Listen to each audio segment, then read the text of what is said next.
Hi, for those of you just joining us, we're going to give people a few more minutes to get logged in and get into the Zoom, but we'll get started shortly.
I think it looks like people are in the room, and so we will go ahead and get started.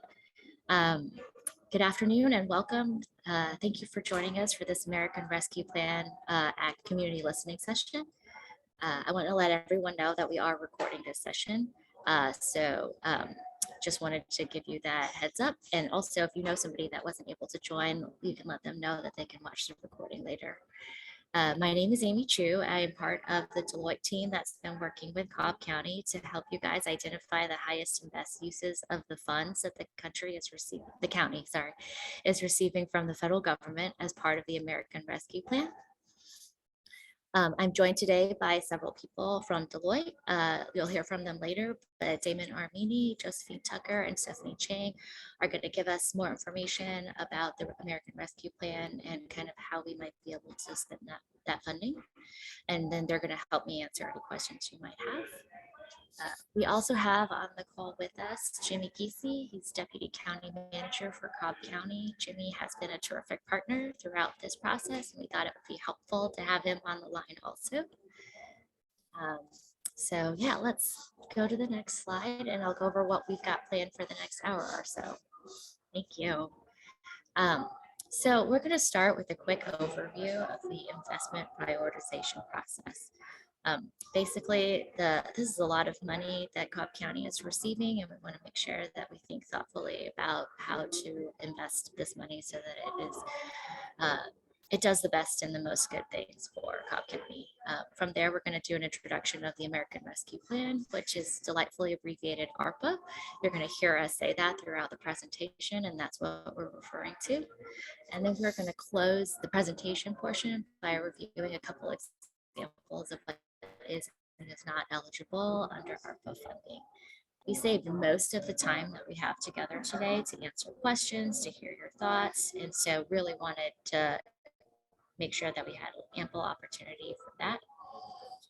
We will also be sharing a link to the Cobb County needs survey. You might have already put out that survey to give you, your friends, anybody an opportunity to share additional input on how Cobb County might be able to spend the ARPA funds. All right, before we get started, I have a few housekeeping items. Can we go to the next slide? Thank you. So this is a Zoom webinar and not a Zoom meeting. And so for those of you who are new to Zoom webinar, that means that you can hear and see me and I cannot hear or see you. And so for us to get your questions, you will need to go to the bottom of your screen. There should be a little box that says Q&A. And if you click on that, you'll be able to type in any questions and comments that you have. When you do that, I'll see it, and then everybody who's in kind of like the back room with me will also see those questions, and we'll get through as many of those questions as we can. The Q&A function is already up and running, so you don't have to wait until after the presentation to ask questions. Feel free to start popping them in as you think of them. And as I mentioned earlier, we are recording this community listening session. And so if you thought something was really interesting, you can always refer back to it. If you know anybody who missed it, you can share that with them. We're also doing the same session again, November 29th, and we'll share more information about that at the end as well. Finally, I want to say that we're going to do our best to answer as many questions as we can. And for any questions that we can't answer, or we might need to look into a little bit more, we are going to redirect it to the best person who can answer that question, or we're going to work with the county to make sure that once we have answers for those questions that require a little bit more research, we make them available at a later date for you all. All right, can we go to the next slide? Let's get into it. All right, as some of you may already know, the American Rescue Plan Act was passed this past March to provide much needed funding to states, counties, and cities to address the negative impacts of the COVID-19 pandemic. And to match the magnitude of the pandemic, the amount of funding made available is unprecedented. And what that means for you all is that it presents a really important opportunity for Cobb County, for the state of Georgia, and for the country, because this is a once in a lifetime kind of funding and an opportunity to really transform some important pieces of governance for the next generation. But because it's such a big opportunity, we wanted to make sure that we got input from as many people as possible, and that's why you're here. We want to make sure that we hear from you, from the community, from the residents and leaders of Cobb County, to make sure that your priorities and your vision is incorporated into the investment principles and the strategy for this funding. So the work that we have been doing and are going to continue to do with Cobb County is happening in a couple of phases. The first phase is gathering information and input. Then we're going to evaluate everything that we've learned from you, from the community leaders, and from other counties across the country about how they're thinking about their ARPA funding. Then we're going to take all that we've learned and we're going to develop that into some investment principles that reflect your priorities and your vision for Cobb County. And we're going to share them with the Board of County Commissioners for their review and approval. And once that's done, we will share the investment principles and all the work that we've done with all of you. We're obviously right at the beginning of this conversation and we're in the gather phase. And you are our first community listening session. So I'd really appreciate it if you make it a good one for us. Yeah, and with that, I'm going to hand it over to my colleague and my boss, Damon Armini, who's going to walk us through a few slides about the American Rescue Plan. Damon, take it away. Hey everyone, super excited to be here. We're doing it by telecast, but what I'm going to do is I'm going to spend some time, and I am going to move through some of this fairly quickly. It's important to understand there are over 300 different funding streams in this almost $2 trillion bill. So what I'm going to highlight are the portions of it that are directly controllable by Cobb County, and sort of some of the parameters around how this all will work. So Georgia, the state, received about $8.4 billion. There's another 2.1 billion, excuse me, about 2.1 billion of that has been allocated to the counties. Now, the state did not get a say in that. Those funds were directly allocated, same to many of the larger cities across the state. Sort of the key date here is around when the funds have to be obligated by. Now, you're going to hear a lot of this as we continue talking and working through this process about this obligation concept. Federal government recognizes that, say, for example, a large sewer project is undertaken or a stormwater drainage project is undertaken. You may not be able to accomplish that in 3 years, which is the amount of time you have to obligate the fund. So what they say is, as long as you have incurred the expense and the money must be paid out, it's okay if you wait 2 more years to actually finish writing all the checks. And that's what we mean when we say that use the difference between obligate and expend. The funding flow is another really interesting thing. So the county only has half its funding right now, and they will get the other half in the spring. We expect around May based on current Treasury guidance. And finally, the allocation, you may have noticed that some counties that are more or slightly less populous than Cobb County receive more or significantly less funding sometimes. The funding was not solely distributed based on population. Although population was a key factor, they also considered unemployment and aggregate poverty levels when they align this money. The latter part there is very important. There's a lot of conversation in the interim final rule, which is Treasury's guidance for how entities can spend this money, that talks about this concept of equity. right? So we'll get more into that as we move along, but that is this idea around poverty and the other concepts. We go to the next slide, please. So the state and local fiscal recovery fund, the specific amount of money we're talking about here right now, is broadly laid out in 5 eligible categories. Support public health expenditures. So this is going to be principally things related to COVID-19, but not exclusively. To invest in water, sewer, and broadband infrastructure, which does not have to tie to COVID. Provide premium pay for essential workers. This is different from the hazard pay that we talked about, or that folks talked about with the previous allocation the federal government provided through the CARES Act, called the Coronavirus Relief Fund. This money has much greater restrictions on how it can be deployed. There are salary restrictions, there are per hour restrictions, there's an overall cap, and there has to be a justification tying that individual to being essential. This notion of replacing lost public sector revenue, there's a formula that helps lay out whether or not a public entity lost revenue. But in a nutshell, let's say, for example, a county or a municipality receives all of its money from parking fees and parking tickets, right? And during the COVID pandemic, normally they get $10 million in parking fees and $10 million in parking fines. They only received $5 million in parking fees, but they were able to collect $15 million in parking fines. That means that there was no loss. Every source of income to the county counts as revenue for purposes of this calculation. And then finally, this very broad notion of addressing negative economic impacts caused by the public health emergency. For this group, this is probably where most of your interest is going to lie. This is going to be dealing with small businesses. This is going to be dealing with impacted community or impacted industries. Some of this is going to be dealing with individuals and households. This is where we derive a lot of the capabilities to get after things that can produce an enduring recovery post the ARPA sort of spend window. Next slide, please. Next slide, please. All right, so I'm going to go through a few examples of the kinds of things that can be covered. It's important to note these are not all an exhaustive list. There is an awful lot that can be done with this ARPA money. It is not going to do everything. Contrary to popular belief, contrary to what you may have seen in the media, or even heard some elected officials talk about, Treasury has imposed some limits. Those limits are broader than what we would normally see in a grant program, which of course speaks to the nature of this particular event, but there are still limits. And over the top of all of it are standard 2 CFR 200 compliance requirements, meaning you have to monitor where these dollars go.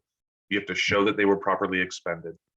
If you purchase a thing that is allowable, you have to show that you have control of that thing, that you received that thing, and stuff along those lines.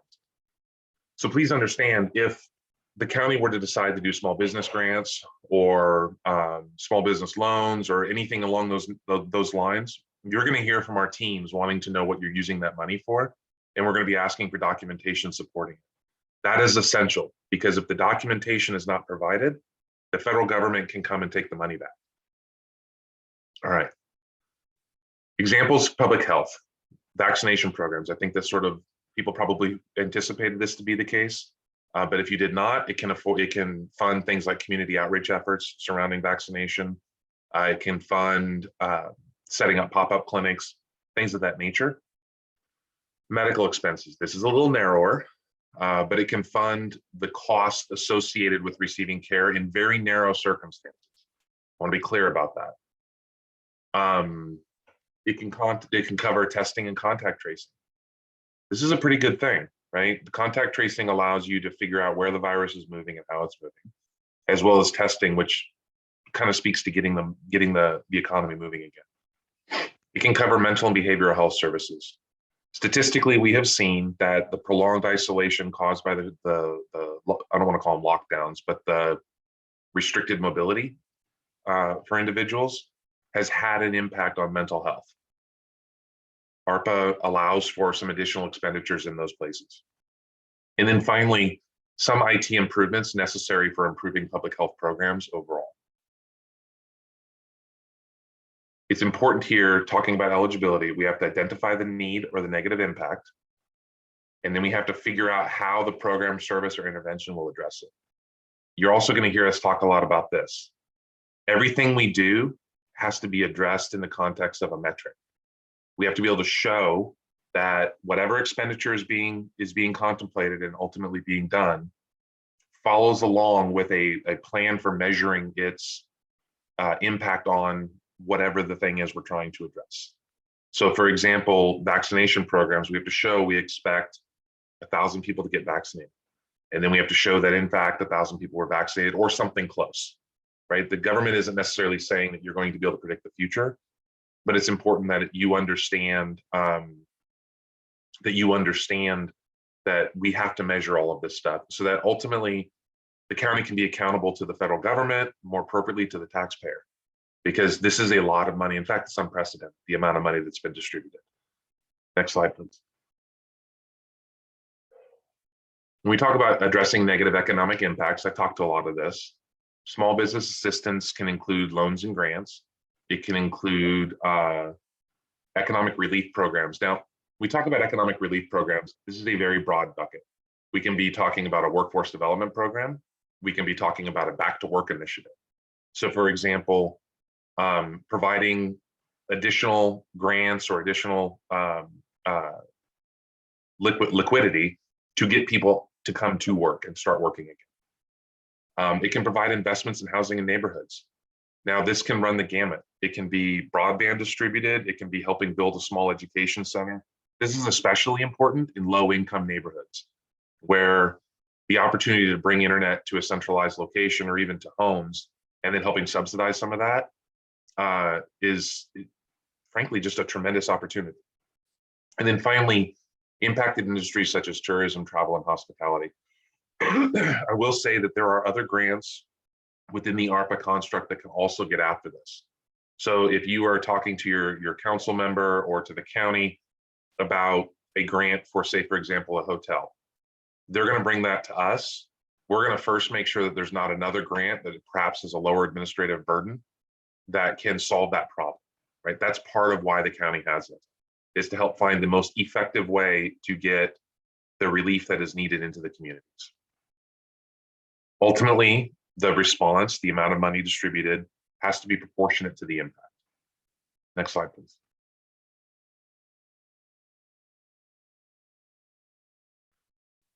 Well, look at this, I'm already ahead of myself. Including the one thing I didn't talk about is technical assistance.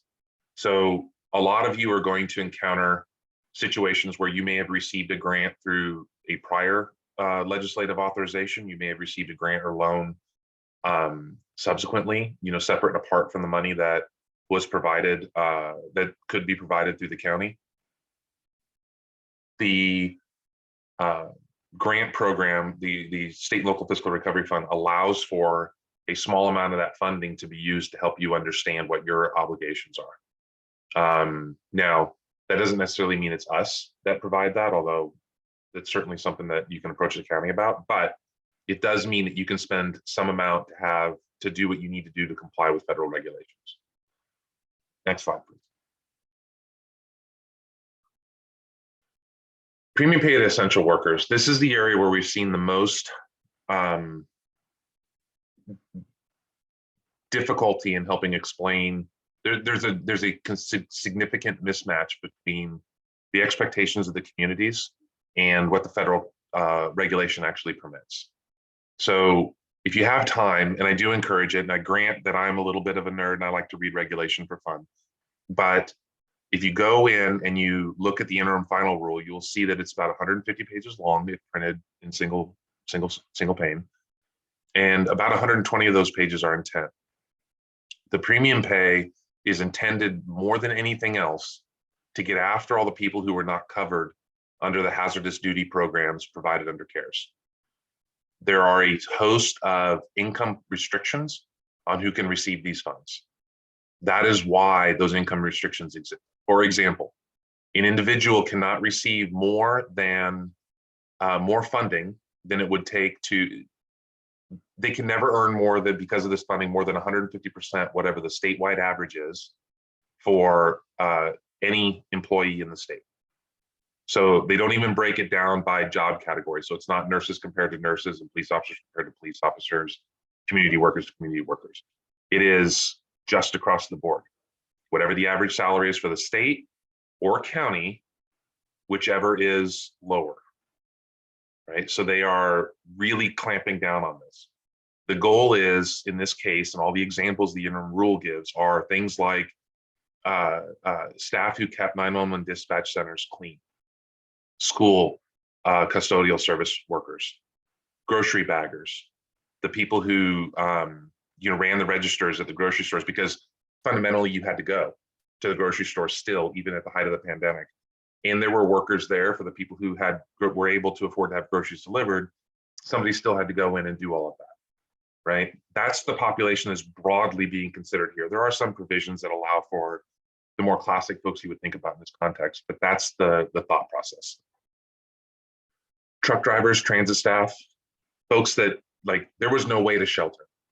And in fact, not only was there no way to shelter, but their job mandated exposure to the public and exposure to opportunities where they had a greater risk of contracting the disease. It also covers people who handle childcare. It covers people who educators and some school staff. Again, I want to emphasize, work must have involved regular in-person interactions, and it must not have been able to be done remotely. Next slide, please. Water, sewer, broadband. So this is one of the things that gets everybody very excited. At the end of the day, doing anything that improves stormwater drainage, especially if it helps to increase compliance with the Clean Water or Drinking Water Safety Acts, a great way to spend these funds. There are communities in the Midwest that are replacing all their lead pipes with these funds, for example. There are great ways to get after things that are enduring, long-lasting, and frankly, almost insurmountable challenges with this money.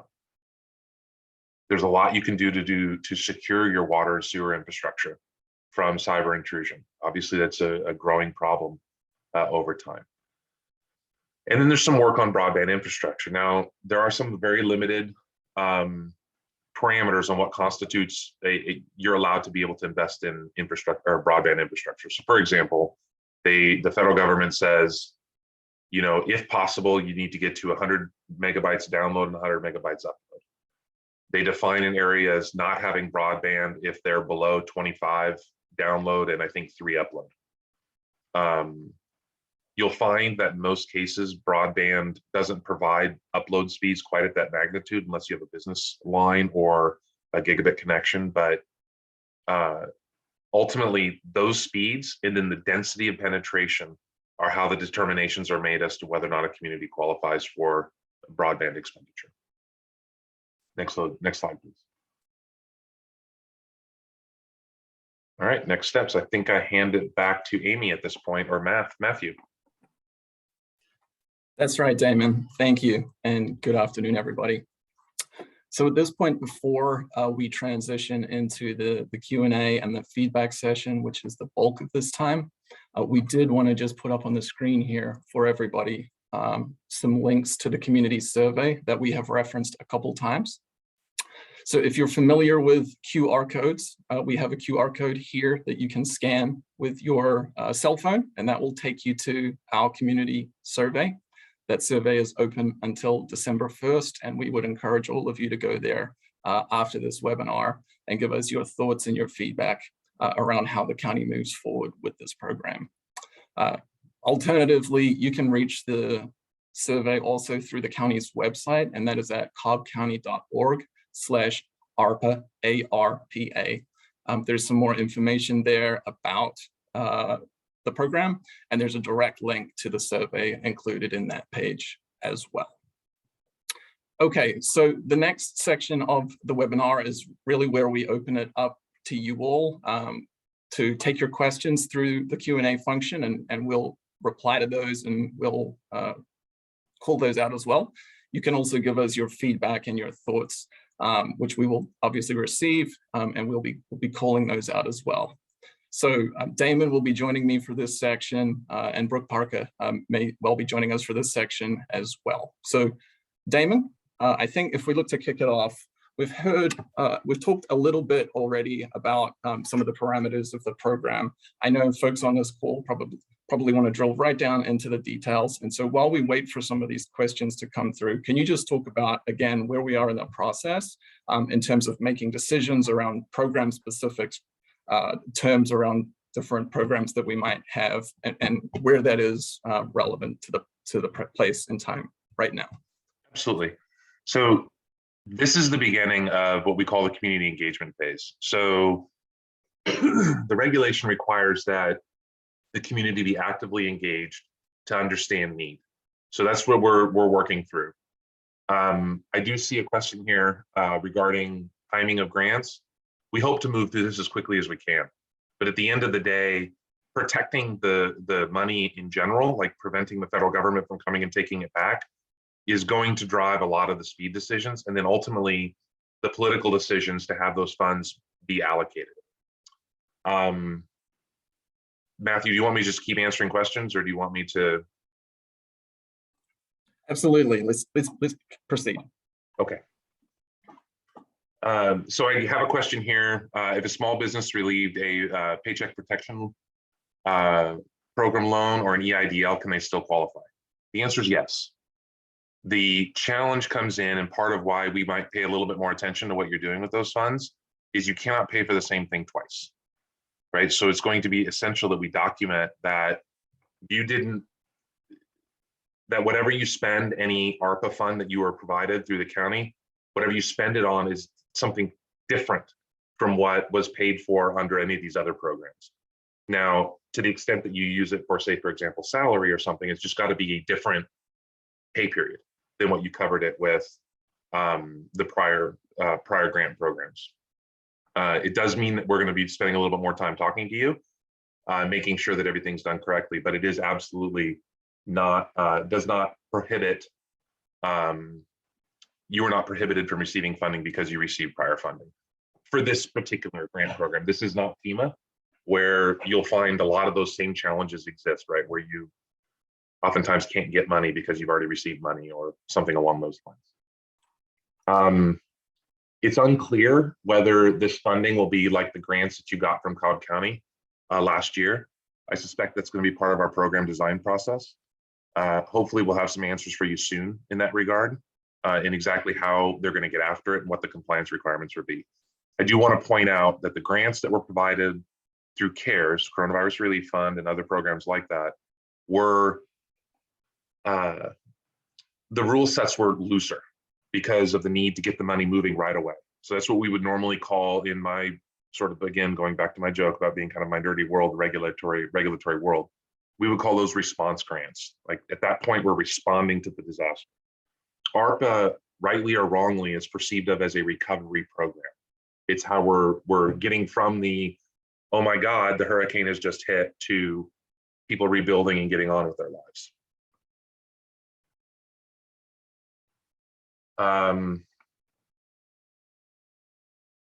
So foster parenting, we will get you a better answer on that, but there are other grants specifically designed to resolve those challenges. So we'll have the team get back to you with specifically how that's going to be handled. I do want to point out, the county ultimately is going to decide. So there are more eligible expenses than there are available funds, right? That is true across the country. It's not unique to Cobb County. So ultimately, choices are going to have to be made. Just because an expense is necessarily eligible doesn't necessarily mean there's going to be enough money to cover it. Just to kind of help everybody understand this.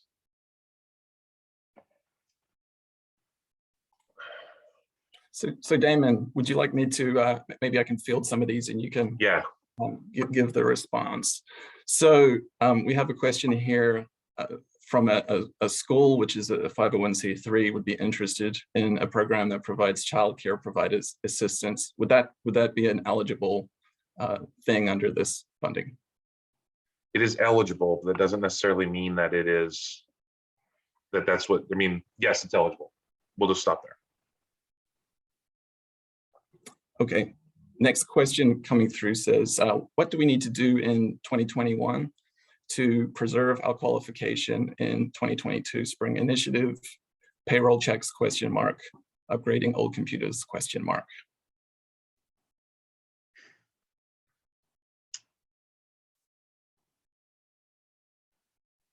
So the question is, what do you need? Okay, so you need to document fundamentally, what are your needs? What have you done? What previous grants have you received? Have you received any federal loans, forgivable loans, things of that nature? Will all need to be documented so that when and if the grant program is authorized, we're able to start with that material. Okay, thank you. Next question, will there be any sort of preference around businesses that have not gotten as much funding as other industries? I cannot answer that question. That will ultimately be up to Cobb County to decide. There are very few parameters in the regulation for that, other than priority should go to the hardest hit communities, businesses, and with a eye toward equity.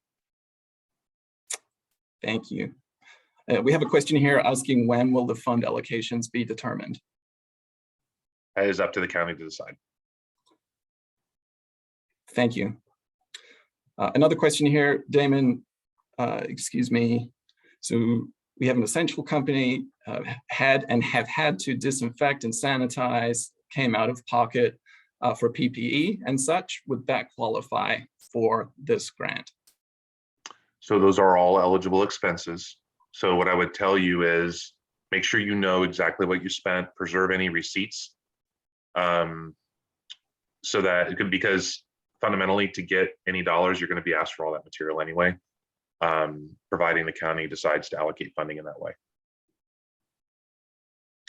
I do want to stipulate, I will answer what's eligible and what's not, absolutely, on this call.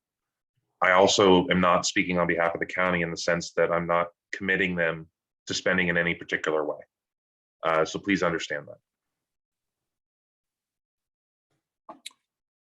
So here's another one, Damon, a bit of a question and comment. So this person owns a childcare center, and in addition to essential worker pay, would greatly benefit from recruitment and hiring assistance and support, given the severe staffing shortages. So not sure if you'd like to comment there, but also obviously helpful feedback that we can take away. Yeah, and I think as we listen to everything folks are asking here, this is probably the most important part. This and the survey are they are the most important part to meeting the community engagement requirement. Not only do the elected leaders need to understand what the need is around the community, but it's not that elected leaders don't understand broadly what the needs are. It's important that they understand the specifics, right? And so that's kind of what we're getting after here. With regard to whether or not what you're talking about here would be workforce development, that is an allowable expense. The documentation requirements are somewhat stringent, but absolutely, it is absolutely an allowable expense.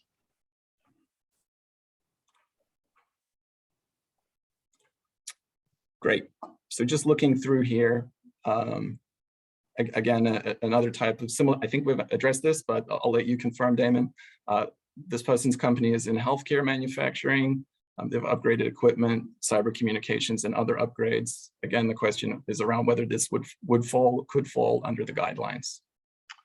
So in that case, what we would tell you is, first off, it could be eligible.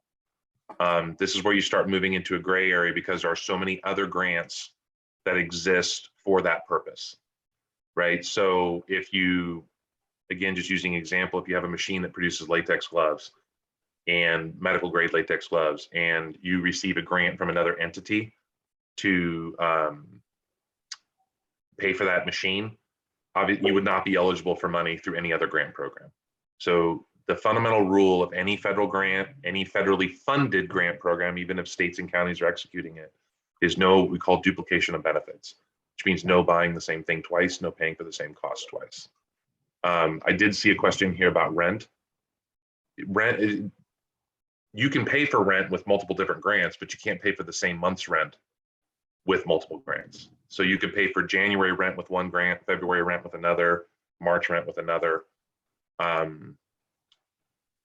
That's kind of how that's constructed. The difference kind of comes in when we start talking about individual household rent. There are other grant programs designed for that. So we run into some challenges if we have to, on how that specifically would be handled. Thank you, Damon. So the next question that's come through is, what's the target date or time to finalize the county's overall spending plan? The target date is in February. Great, thank you. Question here, how do we find other grants? Yeah, so there are hundreds and hundreds of them, right? That's the bottom line. And it is not easy to find them all. There are better answers than something, say, for example, like Google. But what it typically starts with is go to the Small Business Administration, go to the Department of Treasury's websites. The federal government, in this case, has done a fairly decent job of linking across the federal agencies. So if you end up at the wrong website looking for grants, a lot of times you'll be able to move. It'll say, oh, you're a small business, you want to get a small business grant. It'll send you over. There'll be a link taking you over to the federal agency that handles those, right? You don't normally see that level of cooperation, but it's been good this time. Thank you. Question from the audience here, Damon, are women and minority businesses being given a preference? There is a focus on equity in the regulation. That is as much as they've really said about it. So I think that the degree to which being a minority or woman-owned business will apply will depend on the particular state and county regulations and how they define it in the context of equity.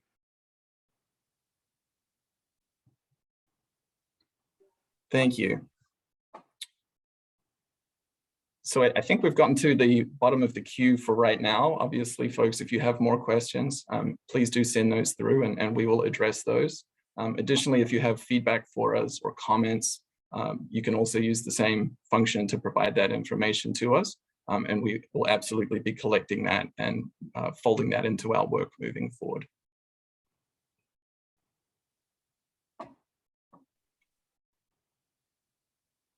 Are you telling me we answered all your questions in like 20 minutes? Like, that's amazing.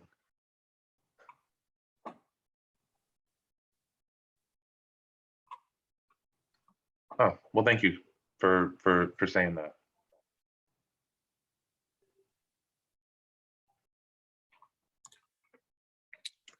Okay, so Matthew, if you want to kind of, oh, wait, here we go.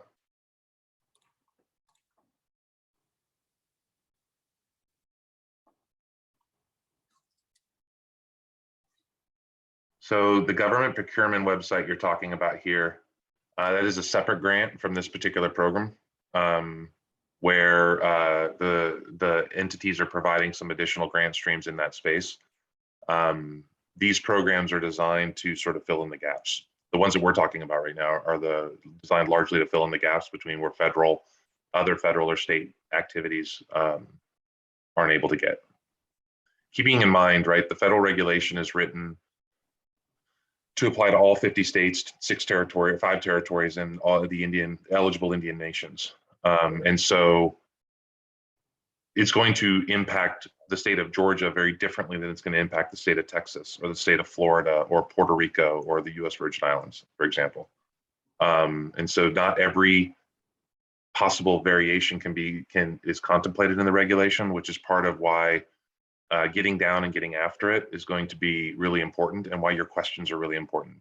Because the ones we can answer based on understanding of the regulation, we're going to find out the answer to, or we're just going to pose the question to Treasury directly to get an answer.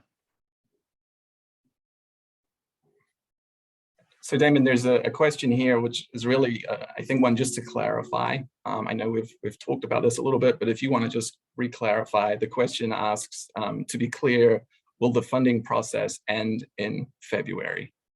No. The prioritization process and the broad buckets. Keep in mind, the county's only received half their funding so far. They don't get the other half until May.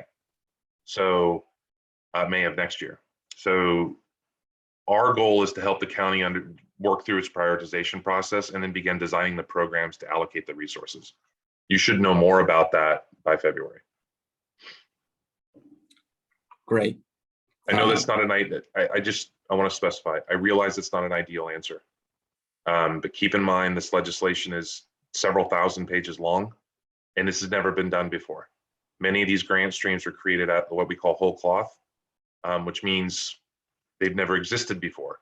And so federal agencies haven't always distributed regulation, or haven't yet distributed regulation on a lot of these. And what regulation we do have, by and large, what we call interim final rules, which means we can start working on them, but the regulation could still change in the intervening time before they publish the final rule.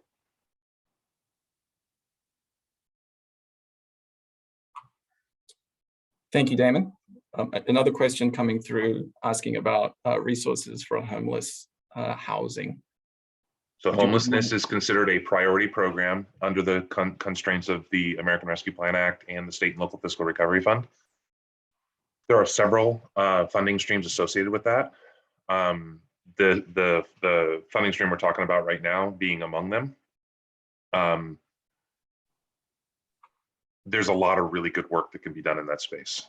The State and Local Fiscal Recovery Fund does enable some, what we would call layering of grants in this space, where things like your classic HUD, community development block grants, and a few other grant streams can all be layered together to produce an outcome in that space. But as to the extent homelessness is a priority issue, again, answering the survey and laying out things that are priorities to y'all will make it a lot easier to justify ultimately whatever expenditures are made. Because if there's a huge disconnect between what people respond in the survey and what the county ultimately decides to do, then there has to be justification around that. So again, respond. Thank you, Damon. Next question, how will we be notified to apply for loans or grants or TA that is available through this funding? If any grant program is created through our work with the county, there will be a corresponding public messaging campaign. Wonderful. And I see a question here asking around what the next communication will be on this. Obviously, you've talked a number of times. We have up on the screen the survey, which is a key and ongoing way for folks to engage. We've talked about the ARPA website.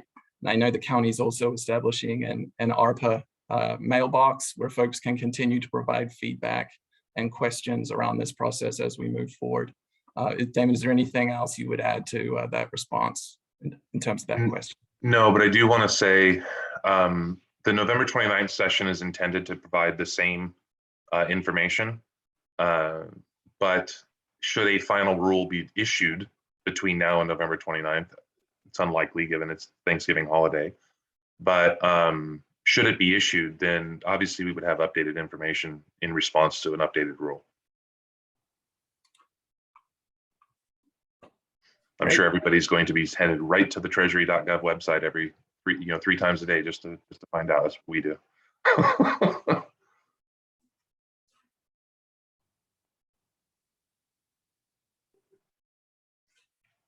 So I think just looking at the queue here, Damon, I think we've managed to work through those questions as well.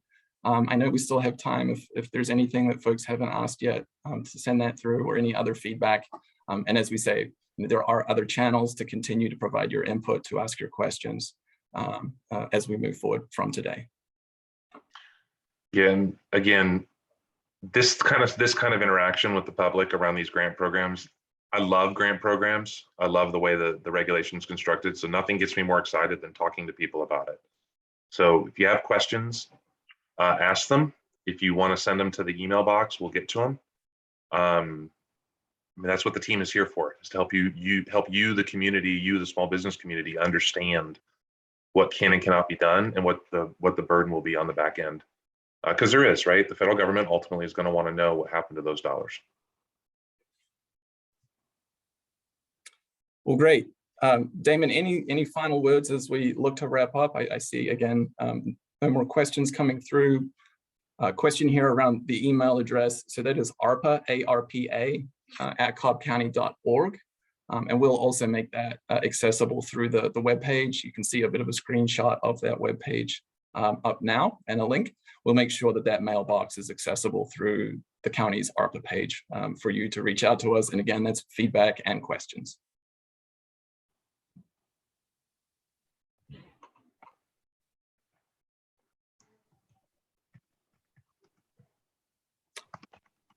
Well, I think we may have come to the conclusion here. I hope this has been a very helpful and informative presentation for you all. We certainly appreciate your time and putting these questions and sending through your feedback.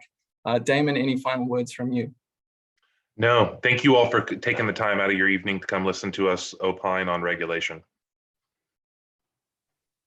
Thanks so much, everyone.